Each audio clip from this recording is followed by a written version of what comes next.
Саламатсыңар балдар? Ой, азаматтар, саламатчылык, отургула. Маанайларыңар жакшыбы? Анда эмесе силер менен биргеликте жагымдуу маанай түзүп алайлы бүгүнкү сабагыбызга. Бардыгыбыз орундуктардан турабыз. Столдорубуз менен келебиз.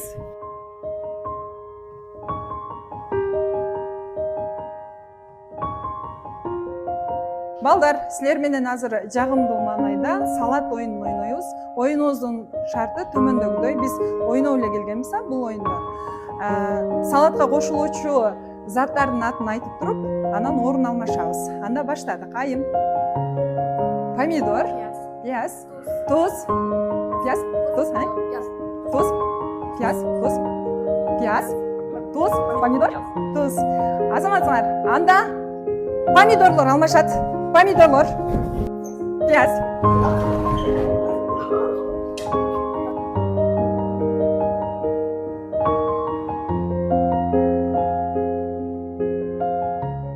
Балдар, сабагыбыздын башында бүгүнкү баалоо критерий менен тааныштырып өтө турган болсом, бүгүнкү сабагыбызда 5 ала турган окуучулар тапшырмаларды туура так аткарып, суроолордун бардыгына туура жооп бере алса, өздөрүнүн ойлорун туура так айтып бере алса, досторунун сөздөрүн бөлбөсө, анда бүгүнкү сабакта 5 деген баа коебуз. Тапшырмаларды аткара алса, жуптарда өздөрүнүн активдүүлүгүн көрсөтө алса, андан кийин кээ бирки гана суроолорго жооп берип, жетишип калган болсо, бул окуучуларга 4 деген баа коебуз. Ал эми 3 деген бааны кимдерге коебуз? Сабакка кызыгуусу жок болуп, жолдошторунун сөзүн бөлсө, тапшырмаларга жана суроолорго толук жооп бере албаса, бул окуучуларга биз 3 деген баа коебуз. Мен ойлойм, бүгүнкү сабагыбызда 3 деген баа эч кимибиз албайбыз, балдар. Жакшы, балдар, бүгүн силер менен жаңы тема өтөбүз. Бүгүнкү өтө турган темабыз витаминдер.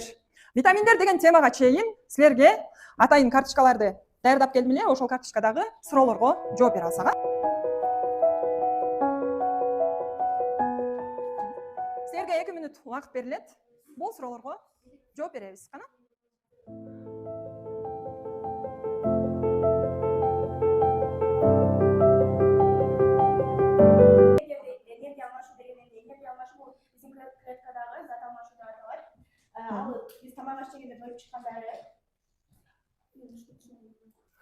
Энергия алмашуу бул биз тамактануудан кийинки тамактарыбыздын белокторго, углеводторго ажыроо процессин айтат экенбиз. Толуктап коеюн, Азаматсың. Айкен, сенде кандай суроо экен? Классикалык энергия деген алмашуу деген эмне? Айланма чөйрөдөгү алынган заттар сиңгенде же сиңиргенде бул заттардан организмге жаңы нерсе бөлүп чыгат. Ошондой эле бул кубулуштарды биз классикалык энергия алмашуу деп атайбыз. Ой, Азаматсың. Жакшы. Жакшы. Балдар, бүгүн силер менен жаңы бүгүнкү өтө турган темабыз бул витаминдер. Витаминдерди билебизби, балдар? Булар эмнелер? Витамин деген сөз дегеле эмнени билдирет? Кана кол көтөрүп жооп беребиз. Витамин деген эмне? Айтып койчу? Витамин бул витамин жүз болот, алар адам организминдеги багыттарды. Ой, Азаматсың. Жакшы. Дагы витамин дегенди кандай түшүнөбүз? Нуртилек айтып койчу. Сен оюң боюнча витамин? Витаминдер бул ар бир адамга керектүү нерсе болуп эсептелет. Туура. Кайсыл жактан алабыз витаминдерди? Витаминди биз мөмө жемиштерден же жемиштерден алабыз. Аларга мисал алсак, сабизде көбүрөөк витаминдер болот. Андан кийин аналарда жана башка мөмөлөрдө болот деп ойлойсуң. Жакшы, Азаматсыңар. Биринчи топко суроо берейинчи. Эмне үчүн биз күнүнө жемиш жеп турушубуз керек? Жер жемиштерди. Альбина? Ичибиздеги организмдеги микробтордон туруш үчүн жана биздеги витаминдер толукталып калыш үчүн. Өзүбүздөгү витаминдер толукталып туруш үчүн экен, Азаматсың. Жакшы. Эми балдар, сабагыбыздын башында ар бир топко бирден капитан, командир шайлап алабыз. Биринчи топтон ким? Альбина. Карагыла, бул жерде баалоо көрсөткүчү бар. Көңүл бурабыз. Баалоо көрсөткүчү бар. Бул баалоо көрсөткүчүндө бул жерге капитан, командир окуучулардын аттарын жазат. Анан ар бир окуучунун сабактын башынан аягына чейинки баскычтарда жооп бергендерине карап белги коюп турат. Пятичка белгисин койсоңор болот, плюс белгисин койсоңор болот. Бул биринчи топтон Альбина, экинчи топтон ким? Умар. Азаматсың, түшүндүңбү эрежесин? Тобуңдагы окуучулардын тизмесин жазып аласың. Силерден Ширинай жазып алабыз. Жакшы. Эми балдар, сакка көңүл бурабыз. Силер менен бүгүн биз витаминдер жөнүндө сөз кылабыз. Витаминдердин адамдын жашоосунда мааниси кандай? Алар, балдар, биологиялык активдүү заттар болуп эсептелет. Витаминдердин адамдын организминде 20дан ашык түрлөрү бар. Кандай витаминдерди билебиз? А витамини, С витамини, Д витамини, Е витамини, анан В витамини да бөлүнөт, В1, В2, В12ге чейин болот. Жакшы, бардыгыбыздын астыбызда силерде атайын мындай мөмө жемиштердин, азык заттардын карточкалары турат. Бул карточкалардын аркасында клейлөөчү бөлүмү бар, пленканы сыйрып туруп, анан нол жерде көрөт аза С витамин, А витамин, В витамин, анан Д витаминдер деп турат. Ар бир топтон окуучулардан алып келип, нол витаминдерге тиешелүү мөмөлөрдү чаптап коебуз. Кана, биринчи топтон келебиз. Оңого чаптайбыз. Чаптай беребиз.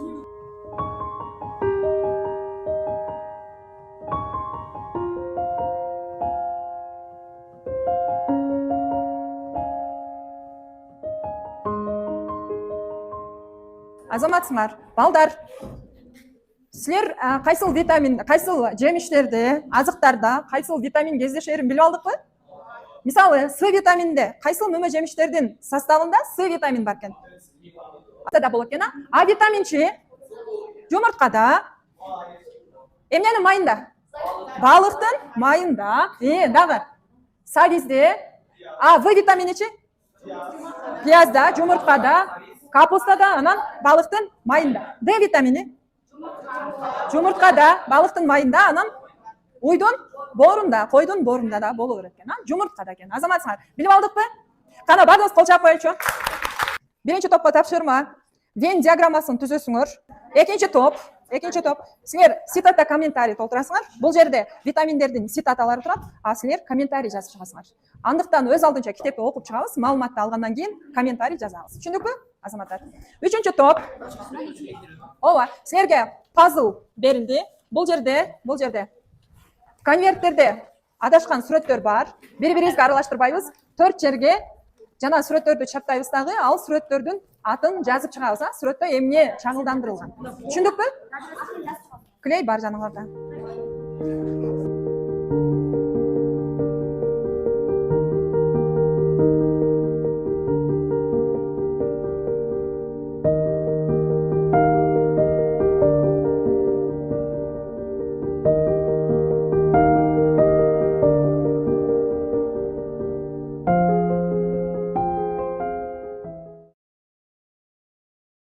Бизге берилген бул вендик диаграммалык тапшырма, ал биз болсо синтетикалык жана табигый жол менен алынган кальцийлерди өтөбүз. Синтетикалык бул дарыканаларда химиялык кошулмалары бар дарылар. Мисал келтирсек, кальций жана кальций болуп саналат. А табигый жол менен алынгандар булар алма, өрүк. Биздин топко цитата комментарий берилген. Цитатада витаминдер, авитаминоз, гипотаминоз, гипертаминоз, синга берилген. Витаминдер бул адамдын тиричилигине аракет кылган заттар. Авитаминоз адам узак убакытка чейин адамга витамин жетишпесе, анда ошолорго чалдыгат.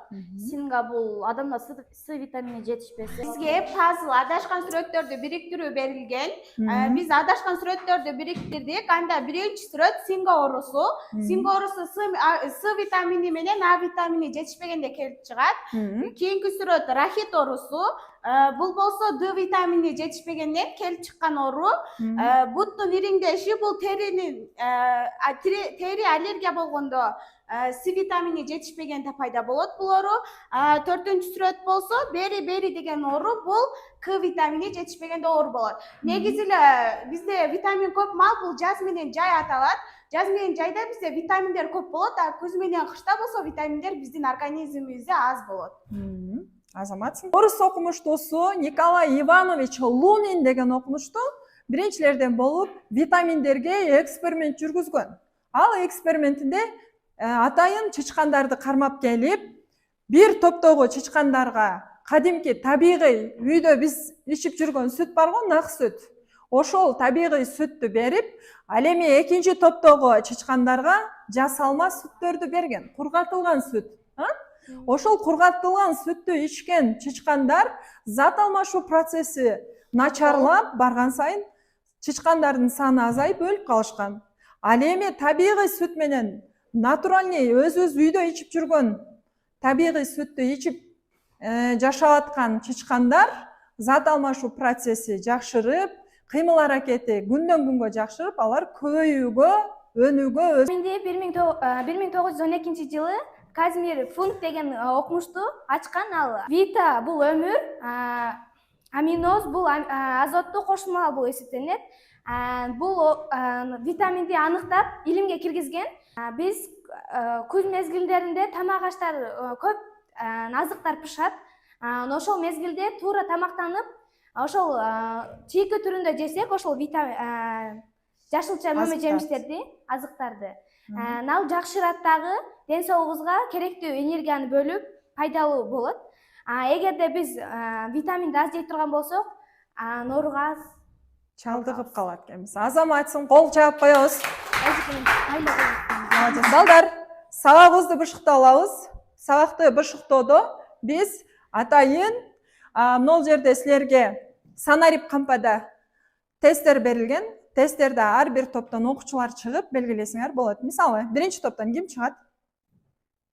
Кел, Эрсултан.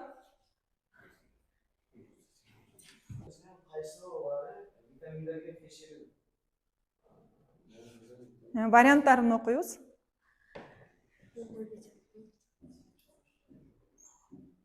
сунуштаган мүнөздөмөлөрдүн ичинен кайсылары витаминдерге тиешелүү?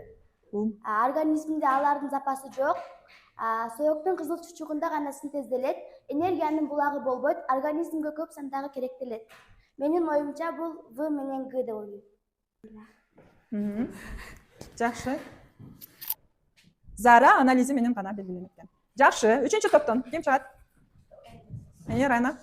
Суроо ооба же жок менен жооп берет. Сунуштаган таблицадагы витамин Сынын карама каршылыгын анализдеп чыккыла. Азыктар витаминдер: А, балык майы, терисканын бору, уйдун бору, татымал чөптөр; Ф, Б, карагат, эт, мурун, лимон, кычкылкап чыгарууга болот.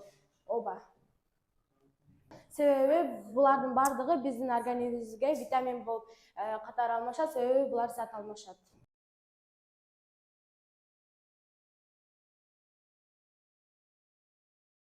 Биздин экинчи топ командасынын баалоо баракчасы бизде 5 деген бааны элеген окуучулар: Насир Зинов, Мамат Керимов, Токтосунова Махабат. Булар 5 деген бааны өздөрү алды. Себеби булар тапшырманы аткарып, жакшы катышып, окуучулардын активдүүлүгүн көргөзүп, окуучулардын оюн бузбай берилген тапшырмага жакшы катышты. Ой, азаматсыңар, кол чаап коебуз, Үчүнчү топто ийгиликке жетишкендер, жакшы баа алгандар. Булардын фамилиясы Раимжанова, Маматжанов, Бурканов, Токтосунова, Раимжанова.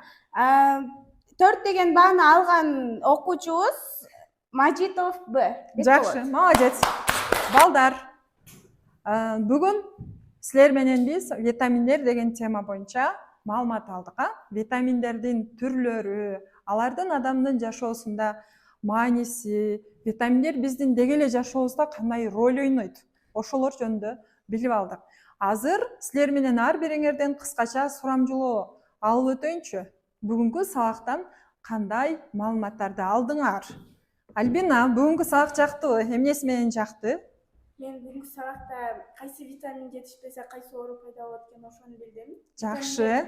Бүгүнкү сабакта кандай витаминдер бар экенин билдим. Азаматсың, Рахима? Витаминдердин жетишпегендиктен адамдардын кайсы ооруга чалдыгарын. Витаминдер экиге бөлүнүшүн билип алдым. Кандай болуп бөлүнөт экен? Синтетикалык Жана табигый болуп. Ой, Азамат. Умар? Витаминдердин бизге ден соолукка кандай пайдасы Пайдалуу жактарын билдик. Кайсы витамин, кайсы тамак Бар экени боюнча билдик. сабактарда ошо витаминдердин түрлөрү бар. Жакшы. Мен жемиштерде кандай витаминдер Бар экени жөнүндө билдик. адамга витамин жетишпесе дагы оору пайда болуусун. Бүгүнкү сабакта кайсыл мөмө жемиштерде же жемиштерде кайсыл витаминдер бар экенин. Ой, Азамат, Ширин? Витаминдер жөнүндө толук маалымат жана кандай экенин билип алдым. Ой, Азаматсыңар. Балдар, бүгүнкү сабак силерге жактыбы? Анда жакса колубузду көтөрүп коебуз. Ой, Азаматсыңар. Сабакка катышып бергениңер үчүн ыраазычылык билдирем. Чоң рахмат. Көрүшкөнчө саламатта баргыла, үйгө тапшырма. Ар бирибиз күнүмдүк рационубузда кандай витаминдер менен азыктанабыз, ошол жөнүндө дил баян жазып келебиз. Саламатта баргыла.